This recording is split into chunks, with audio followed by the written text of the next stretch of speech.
At my mom's funeral, my mother-in-law showed up with a smirk. She said, "This house will go to my son. Maybe I should pick a room now."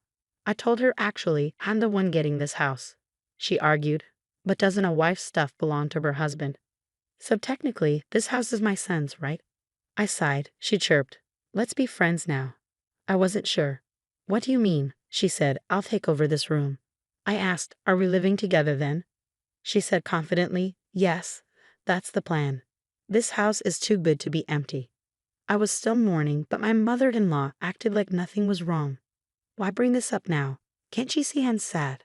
This house is full of memories. It was built by my dad and cherished by my mom. I don't want my mother-in-law here, and my husband is letting it happen."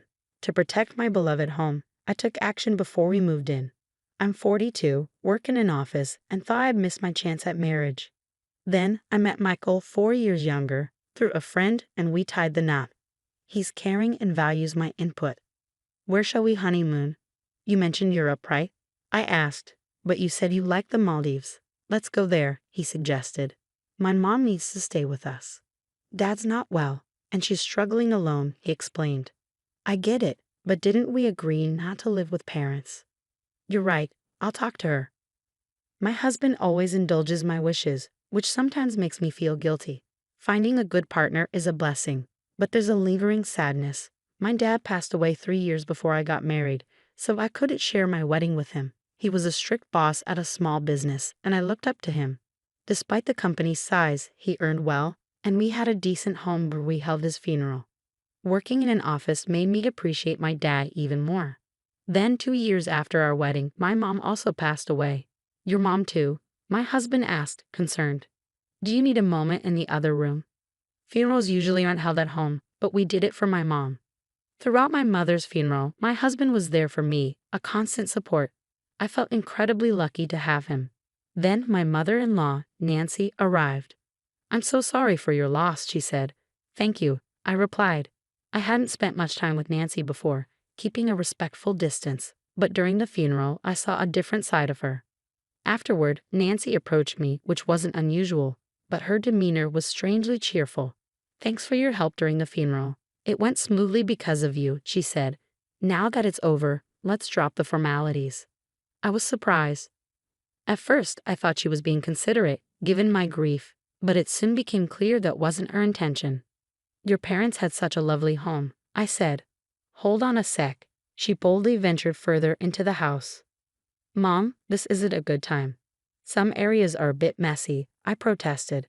Unfazed, she announced, "Don't worry about the details. What matters is, this house will go to my son. Maybe I should pick a room." I hesitated. "Mom, actually, I'm the one inheriting this house." She smirked. "Your parents didn't have any other kids, right? And doesn't a wife's stuff belong to her husband? So technically this house is my son's, isn't it?" I sighed. "Is that really how it works?" She chirped. "Let's just get along from now on." I paused. "What do you mean by get along?" She confidently replied, "I mean, I'll take this room. You and Michael will move in later, won't you?" I asked, "So we'll be living together?" She declared, "Exactly. It's settled. Such a grand house shouldn't have empty rooms when 2 people can live here. Finally, I won't have to take care of my husband alone." But my mother just passed away, and my mother-in-law is talking about this. Can't she see how sad I am? I'm starting to get angry, even though the funeral just ended. Why would she joke at a time like this? My husband overheard our conversation and intervened. "Mom, what are you saying? This isn't the time for this." My mother-in-law brushed it off. "Why are you making such a fuss?" But my husband was firm. "Please leave." He escorted her out. "Sorry, she can be difficult." He'd apologized. "It's okay. Thank you for handling it," I said. In that moment, I appreciated my reliable husband. Yet later, I realized his reason for scolding my mother-in-law was subtly different from mine. 10 days after my mother's funeral, as things calmed down, we talked about my family home. Then my husband made an unexpected suggestion. "This apartment is cramped. Shouldn't we move to my parents' house?" I proposed. "You're right. With more stuff and maybe kids in the future, it's better than this tiny place," he agreed. "So we should start getting ready," he said, then added, "But there's something I want to discuss about the move." "What is it?" I asked. He hesitated. then said, "Considering the big house and empty rooms, I thought maybe my parents could move in with us." "Wait, you mean live together?" I was surprised. My husband is kind, but lately I've noticed something. While I thought he always valued my opinion, maybe he's just going along with things. Could he be too easily swayed? His suggestion about living with my mother-in-law, despite my objections, makes me wonder. He keeps bringing it up, putting my mother-in-law's wishes above mine. I've said it before. We're not living together. I remind him. But Mom won't let it go, he says. I argue. You stood up to her during the funeral. You defended me and said no to living together. Well, yeah, I was mad about her intrusion, but that doesn't mean I'm totally against it. I just didn't think it was the right time to decide, he explains. It's clear. He nods along and passes on my words, but he seems more inclined to agree with my mother-in-law. Plus, despite advocating for proper discussions, he keeps his distance and avoids making firm decisions. Maybe he thinks he's staying neutral, but people like him can be tricky. They convince themselves they're neutral and can make the right calls. It's frustrating. Anyway, I refused to live with someone who barged into my parents' house on the day of the funeral and suggested taking over a room. I've said it before, and I won't budge. Tell your mom that, I tell him. Why? It really bothers you, he responds. Fine, I'll tell her myself.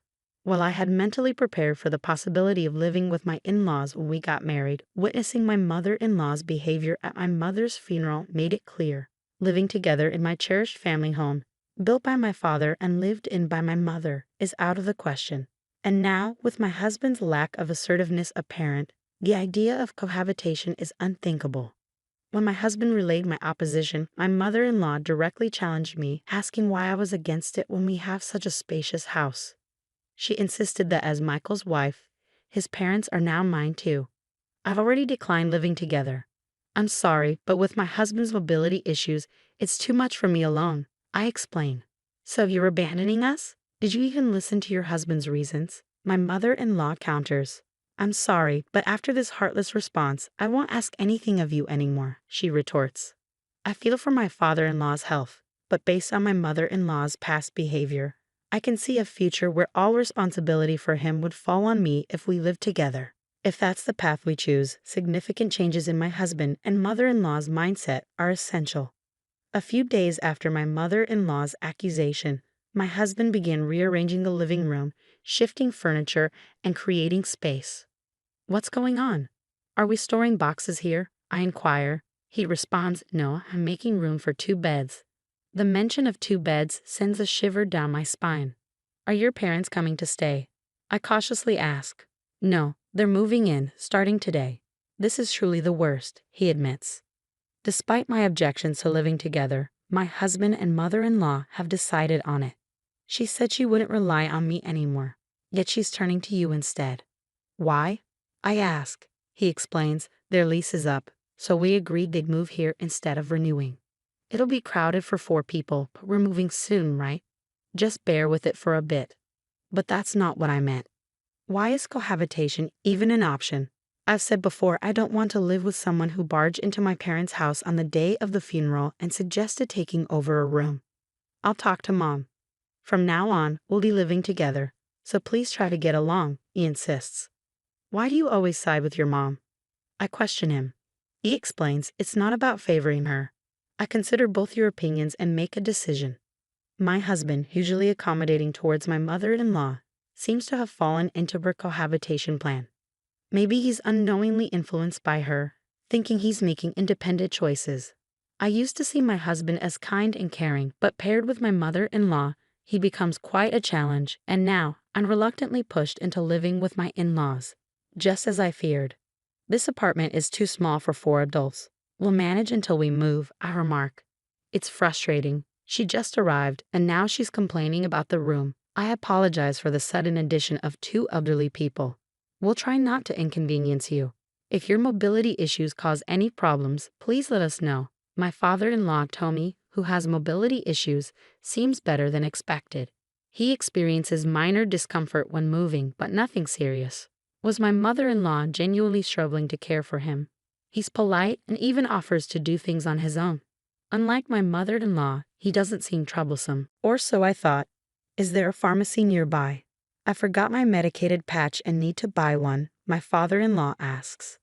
Wait, dear. With your mobility issues, it's best to stay here. If you fall outside, it'll inconvenience Michael and others, right?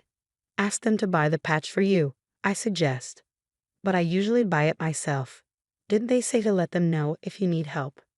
Well, you have a point. Sorry, but I need it urgently. Can you go get it for me? He sighs. Of course. While fetching a medicated patch might seem trivial, why does my mother-in-law make decisions without involving me? And though my father-in-law seems polite, he appears to follow my mother-in-law's lead, just like my husband. He's become her yes man. It's a small errand this time, but as we continue living together, I fear everything will eventually fall on me. Can I let these people move into my parents' cherished home? It's not a laughing matter. If they move in, they'll tarnish the house. I must find a way to protect my parents' legacy. As my mother-in-law and father-in-law prepared to move into my parents' home, I decided to take preemptive action. My mother-in-law was in good spirits, eager about moving into a spacious house. Hey, can we borrow the key to your parents' house? We want to check out our rooms. I have some errands, so I'll give the key to Michael, she requests. Michael, can you drop us off before heading home? We want to visit the storage room where we left our stuff. We need to measure furniture sizes, she adds. Sure thing. I'll take the key, I reply. Despite my mother-in-law's cheerful demeanor, there were no conflicts between us, and about 10 days passed uneventfully. However, behind the scenes, my preparations were steadily progressing. Okay, everything's set for the move. Life in that house will start soon, I announced once my husband and in-laws finished their preparations. I have something to discuss, I said. What is it? Spit it out, my husband urged. Is it about our move celebration plans? My mother-in-law wondered. No, we're not moving there, I clarified. What? What do you mean? She exclaimed. I handed over a document. This is my application to renounce my inheritance, I said. Renounce your inheritance? That's a joke, right? My husband protested. It's no joke. Look, it's officially approved by the court, I insisted.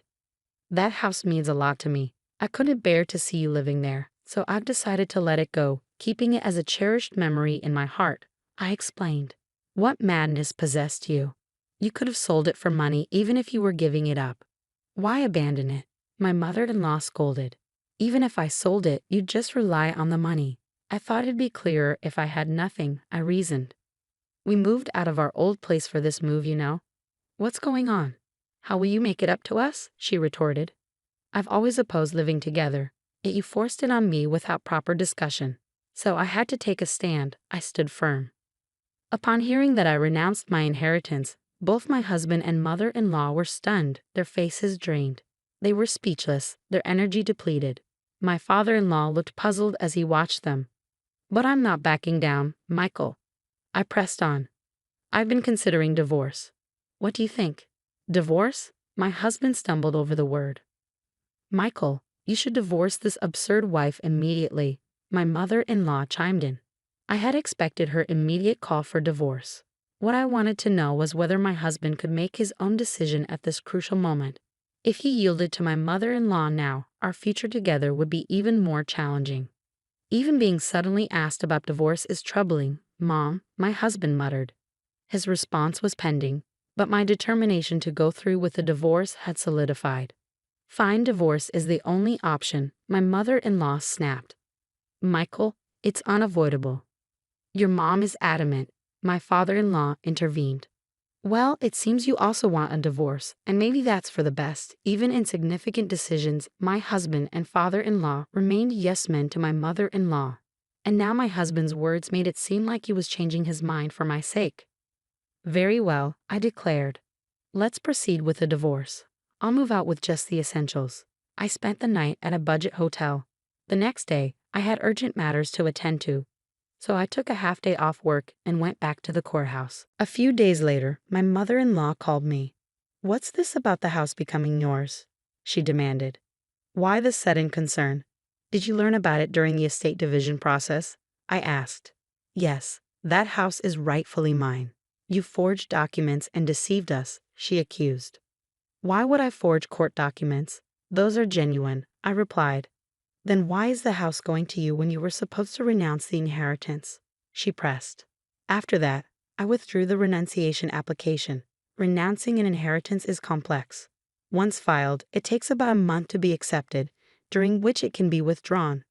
The documents I showed were from the application stage, not acceptance.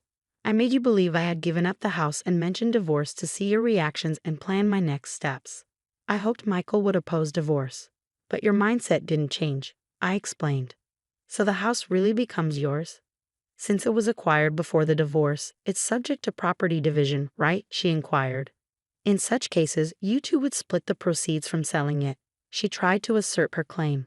But I had prepared for this. If it were jointly acquired, it'd be shared property.